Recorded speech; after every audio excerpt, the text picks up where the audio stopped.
কুরবানি মুসলমানদের জন্য মহান আল্লাহর নৈকট্য লাভের একটি মহৎ ইবাদত। ইসলামে কোরবানির অর্থ হল আল্লাহ তাআলার সন্তুষ্টি ও নৈকট্য অর্জনের জন্য শরীয়ত নির্দেশিত পন্থায় শরীয়ত কর্তৃক নির্ধারিত কোনো প্রিয় বস্তু আল্লাহ তাআলার দরবারে পেশ করা এবং শরীয়ত নির্দেশিত পন্থায় তা কুরবানি করা। ইসলামের ইতিহাসে আছে, কোরবানি হযরত আদম আলাইহিস সালামের যুগ থেকেই বিদ্যমান রয়েছে। সূরা মায়েদা আয়াত নং 27-31।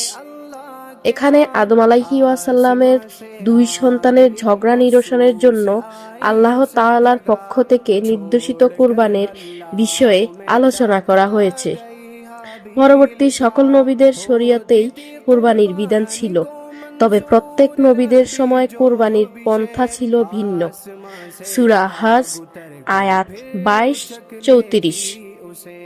সবশেষে কিয়ামত পর্যন্ত সকল জাতি ও ভূখণ্ডের জন্য একই বিধান চলমান রয়েছে, যা বিশ্বনবী হযরত মুহাম্মদ সাল্লাল্লাহু আলাইহি ওয়াসাল্লামের মাধ্যমে প্রাপ্ত শরীয়ত, অর্থাৎ কোরআন সুন্নাহের বিধান। আর এই সময় আমাদের উপর যে কুরবানির পদ্ধতি চলমান তা হযরত ইব্রাহিম আলাইহিস সালামের শরীয়ত থেকে এসেছে। যেমনটি বিশ্বনবী হযরত মুহাম্মদ সাল্লাল্লাহু আলাইহি ওয়াসাল্লামের হাদিস থেকে জানা যায়, সাহাবীরা প্রশ্ন করেছিলেন, ইয়া রাসূলুল্লাহ, কুরবানি কি?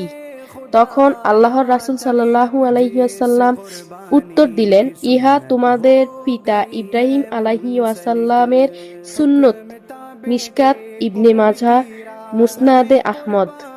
আমরা যে কুরবানি করি তা যে মহান রব আমাদেরকে দান করেছেন তার খলিল হযরত ইব্রাহিম আলাইহিস সালাম এবং ওনার পুত্র ইব্রাহিম ইসমাইল আলাইহিস সালামের মাঝে সংগঠিত কুরবানির পরীক্ষা থেকে।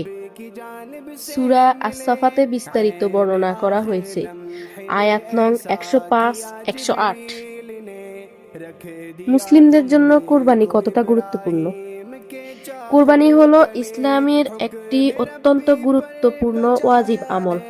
কুরবানির দিনগুলিতে জিলহজ মাসের 10, 11, 12 তারিখে যে ব্যক্তির নিকট প্রয়োজনের অতিরিক্ত যাকাতের নেসাব পরিমাণ সম্পদ থাকবে তার জন্য একটি পশু কুরবানি করা ওয়াজিব। ওয়াজিব কুরবানি পরিত্যাগকারীর উপর বিশ্বনবী সাল্লাল্লাহু আলাইহি ওয়াসাল্লামের কঠিন সতর্কবার্তা পেশ করেছেন। পবিত্র কুরআনে মহান আল্লাহ তাআলা ইরশাদ করেন, তোমার প্রতিপালকের উদ্দেশ্যে সালাত আদায় করো এবং পশু কুরবানি করো। সূরা কাউসার আয়াত 2।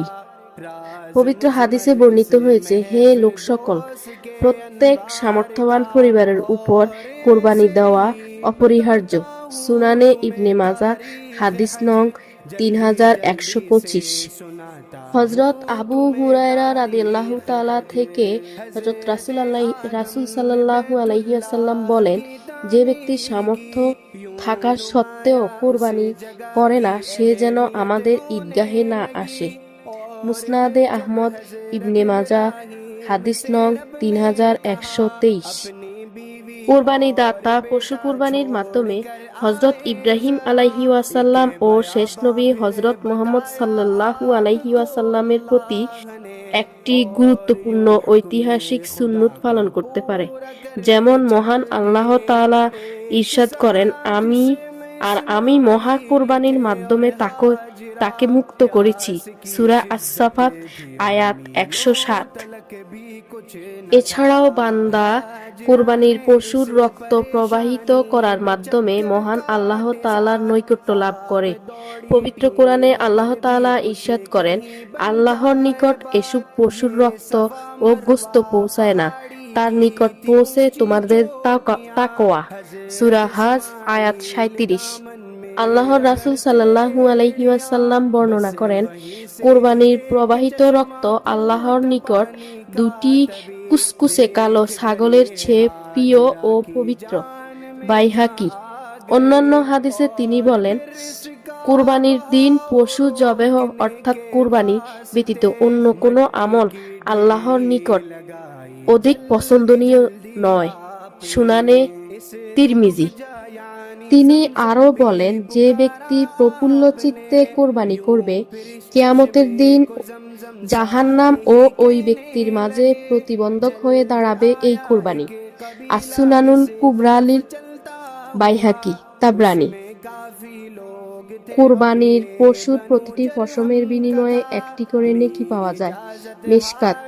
এছাড়াও বহু ফজিলত কুরআন হাদিস দ্বারা প্রমাণিত। এখানে সংক্ষিপ্ত আকারে বর্ণনা করা হলো। আল্লাহ তাআলা আমাদের বিশুদ্ধ নিয়তে কোরবানি করার তৌফিক দান করুন।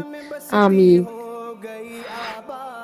চ্যানেলটি সাবস্ক্রাইব করে বেল আইকনে ক্লিক করে নোটিফিকেশন অন করে রাখুন। ভালো লাগলে লাইক, কমেন্ট, শেয়ার করুন। আল্লাহ হাফেজ। আসসালামু আলাইকুম।